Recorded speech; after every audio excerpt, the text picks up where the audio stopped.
இறந்தவர்கள் வாக்களிப்பதும் இருப்பவர்கள் வாக்கை மறுப்பதும் இது ஒரு ஜனநாயகத்திற்கு ஏற்புடைய செயல் அல்ல. எனவே ஒரு டிரான்ஸ்பரண்டா லிஸ்ட், அதாவது வெளிப்படைத்தன்மையோடு வாக்காளர் பட்டியல் இருக்கணும்.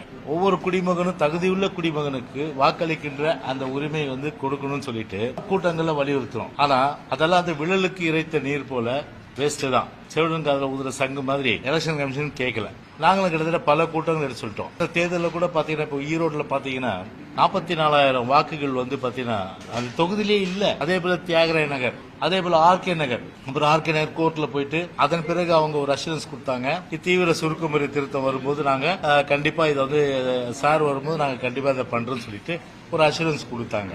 சாரை நாங்க ஏன் வரவேற்கிறோம் அப்படின்றதுனா முழுமையான ஒரு வெளிப்படைத்தன்மையோட ஒரு பட்டியல் இருக்கணும் என்ற ஒரு அடிப்படையில தான் நாங்க வரவேற்கிறோம். 2002 பொறுத்தவரையில அன்னைக்கு ஒரு இதே ஒரு ஸ்பெஷல் இன்டென்சிவ் ரிவிஷன், அதாவது தீவிர திருத்தம் அன்னைக்கு தீவிர சிறப்பு திருத்தம் அன்னைக்கு சென்ட்ரல் எலெக்ஷன் கமிஷன் அன்னைக்கு அந்த திருத்தத்தை பண்ணும்போது மத்தியில் இவருடைய கூட்டணி ஆட்சி தான் இருந்தது. 49 லட்சம் வாக்காளர்கள் அன்றைக்கு பாத்தீங்கன்னா முழுமையா நீக்கினாங்க. அப்ப ஏன் திமுக அதற்கு எதிர்ப்பு தெரிவிக்கல? அப்ப ஏன் திமுக 49 லட்சம் வாக்குகள் இறந்தவர்கள், குடிபெயர்ந்தவர்கள், விலாசம் இல்லாதவர்கள், டபுள் என்ட்ரி ரெண்டு இங்கே இருக்கும் அங்கே இருக்கும், ஒரு ஏ தொகுதியில் இருக்கும் பி தொகுதியில் இருக்கும், இப்படிப்பட்டவங்களும் அடையாளம் கண்டு எடுத்தாங்க. அதே முறையை இன்னைக்கு செய்யணும் அப்படின்றதுதான் எங்களுடைய எண்ணம். அதனால அந்த சாருக்கு பொறுத்தவரை அனைத்து இந்திய அண்ணா திராவிட முன்னேற்ற கழகம் முழு மனதோட வரவேற்று அதன் அடிப்படையில் அவங்க உச்ச நீதிமன்றம் அவங்க வேணான்னு போனாங்க, நாங்க வேணும்னு போயிருக்கோம். நாங்க